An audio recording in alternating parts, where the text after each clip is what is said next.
ಬೇಜಾರು ಮಾಡ್ಕೋಬಾರ್ದು. ನಮ್ಮ ಒಳ್ಳೇದಕ್ಕೆ ಈ ಪ್ರಶ್ನೆ ಕೇಳ್ತಾ ಇದ್ದೀನಿ ಅಂತ ನೀನು ಅನ್ಕೋಬೇಕು. ಕೇಳಿ, ನಿಮ್ಮ ಮೇಲೆ ಏನೇ ಕೋಪ ಮಾಡ್ಕೊಳ್ಳಿ.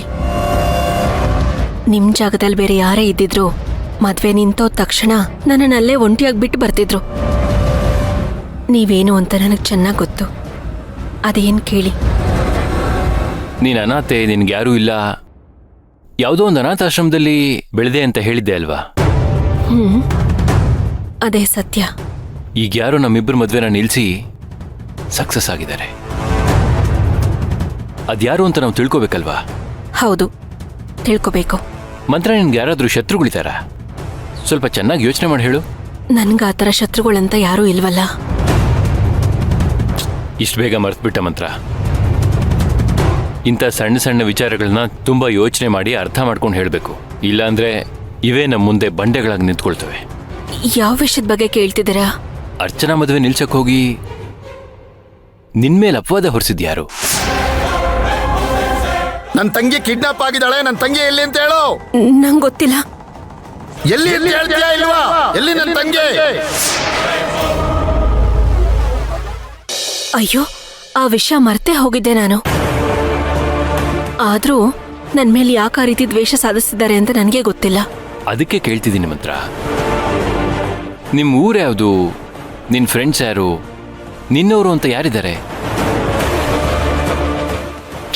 ಯಾಕಂದ್ರೆ ಅವರಲ್ಲೇ ಯಾರಾದರೂ ಈ ಥರ ಕೆಲಸ ಮಾಡಿದಾರ ಅಂತ ಕಂಡಿಡ್ಬೋದಲ್ಲ.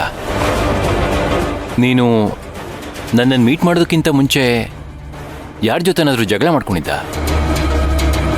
ಏನಾದರೂ ರಿವೆಂಜ್ ತೀರ್ಸ್ಕೊಳ್ಳೋ ಥರ ಇನ್ಸಿಡೆಂಟ್ ಏನಾದರೂ ನಡೆದಿದ್ಯಾ? ಎಷ್ಟು ಯೋಚನೆ ಮಾಡಿದ್ರು ನನ್ನ ವಿರೋಧಿಗಳು ಯಾರು ಅಂತ ನೆನಪೇ ಆಗ್ತಿಲ್ಲ. ಸರಿ, ನಿನ್ನ ಹಿನ್ನೆಲೆ ತಿಳಿದಿರೋರು ಯಾರಾದರೂ ಈ ಥರ ಮಾಡ್ತಿದ್ದಾರಾ? ಅದನ್ನಾದರೂ ಹೇಳು. ನೋಡು, ನನ್ನ ಮೇಲೆ ಅನುಮಾನ ಆಗಲಿ ಕೋಪ ಆಗಲಿ ಪಡಬೇಡ ಮಂತ್ರ.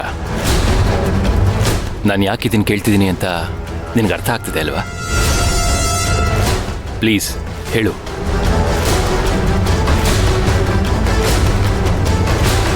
ಅನಾಥಾಶ್ರಮದಲ್ಲಿರುವಾಗ ನನ್ನ ಸ್ಕೂಲ್ ಮುಗಿಯೋವರೆಗೂ ಮೇಷ್ಟ್ರು ನನ್ನ ಸ್ಕೂಲ್ ಫೀಸ್ ಕಟ್ತಿದ್ರು, ಬುಕ್ಸು ಬ್ಯಾಗ್ ಎಲ್ಲ ಕೊಡ್ತಿದ್ರು.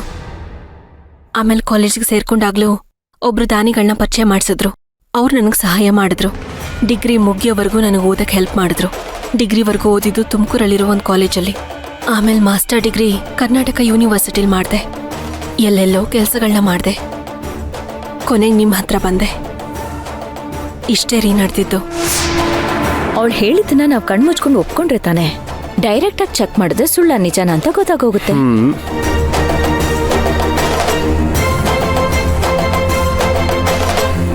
ಮಂತ್ರ, ನಾವು ನಿಮ್ಮ ಊರ್ ಜಾಗಕ್ಕೆ ಹೋಗಿ ಬರೋಣವಾ? ನಾನು ಆಶ್ರಮದ ಹತ್ರ ಹೋಗಿದ್ದೆ. ಅಲ್ಲಿ ಎಲ್ಲ ಬದಲಾಗಿದೆ. ನಿಮಗೆ ಮೇಷ್ಟ್ರ ಅಡ್ರೆಸ್ ಕಳಿಸ್ತೀನಿ. ನೀವೇ ಹೋಗಿ ಮಾತಾಡ್ಕೊಂಡು ಬನ್ನಿ. ನನಗಲ್ಲಿ ಬರೋ ಮನಸ್ಸಿಲ್ಲ. ಹಳೆದೆಲ್ಲ ನೆನ್ಪು ಮಾಡ್ಕೊಂಡ್ರೆ ಮನ್ಸಿಗೆ ತುಂಬ ಕಷ್ಟ ಆಗುತ್ತೆ. ಸರಿ ಸರಿ, ನಾನು ಹೋಗ್ಲೇಬೇಕು ಅಂತ ಏನಿಲ್ಲ. ನಿನ್ನ ಬಗ್ಗೆ ತಿಳ್ಕೊಂಡು ಯಾರಾದರೂ ಈ ಥರ ಮಾಡಿದಾರ ಅಂತ ತಿಳ್ಕೊಬೇಕಷ್ಟೇ. ಅದಕ್ಕೆ ಕೇಳಿದೆ.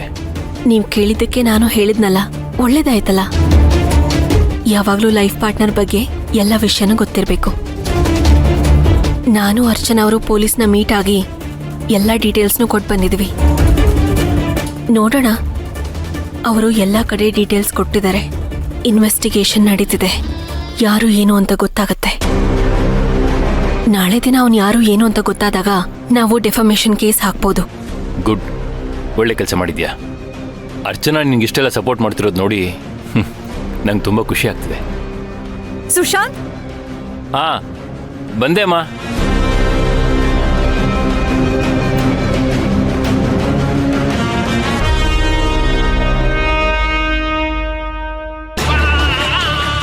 ಅರ್ಚನಾ ಕೇಳಿದ ಅದೇ ಪ್ರಶ್ನೆನ ಇವರು ಕೇಳ್ತಾ ಇದ್ದಾರಲ್ಲ. ಅವಳು ಹೇಳಿ ಕೇಳ್ತಿದ್ದಾರಾ ಇಲ್ಲ ಇವರೇ ಸ್ವತಃ ಕೇಳ್ತಿದ್ದಾರಾ? ಅದೇನಾದ್ರೂ ಆಗಿರ್ಲಿ, ದುಡ್ಡು ಕೊಡ್ತೀನಿ ಅಂತ ಒಪ್ಕೊಂಡಿದ್ದಾರೆ. ನಾಳೆ ದುಡ್ಡು ಕೊಟ್ಟು ಆ ಪೆನ್ ಡ್ರೈವ್ನ ತಗೊಂಡ್ಬಿಡ್ಬೇಕು. ಅದನ್ನ ಸುಳ್ಳು ಅಂತ ಪ್ರೂವ್ ಮಾಡಿ ಸುಶಾಂತ್ ಹತ್ರ ತಾಳಿ ಕಟ್ಟಿಸ್ಕೊಂಡು ಶಾಂತಿ ನಿವಾಸಕ್ಕೆ ರಾಣಿ ಥರ ಮೆರಿಬೇಕು. ನನಗೆ ಜಾಸ್ತಿ ಟೈಮ್ ಇಲ್ಲ.